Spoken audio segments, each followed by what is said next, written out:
Ginobili. Ne pravi se faul, Ginobili će napasti kada već bude isticalo vreme. 106-106. 1-1 u seriji. Danka prelazi za blok, Ginobili. Ginobili! Ruču, izvanredan progar. Pogledajte kako je uspeo da uđe u telo D'Alembera. Ovde je htjela da ispadne, ali Duncan je čekao. Duncan je bio spreman da je vrati u koš. Sada da vidimo.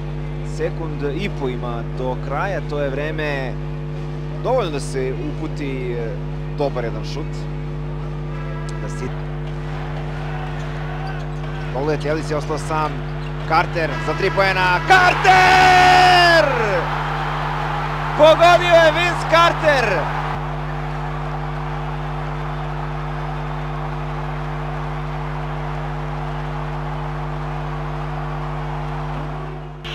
Nema pomoća, Pavlović je napao, zostavio Sutona. Partizan vodi, razlika između 2 sata i 4 sekunde. Bogdanović, ovo je napad za pobedu. Plus 1 je za Partizan.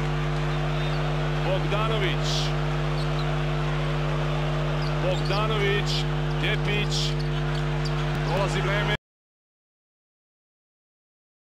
3 sekunde do kraja, Tepić pokušava za 3, nije pogodio. Smith, 2 sekunde, Smith iz velike daljine i pogodak. Trojka Smitha, CDVita pobeđuje i odlazi u finale. Ali vratila se, pogledajte još jednom. Neko od kolega reče ovde da se može vratiti ona situacija za Kecmanovu trojku u poslednjoj sekundi protiv Cibone na onom Final Fouru.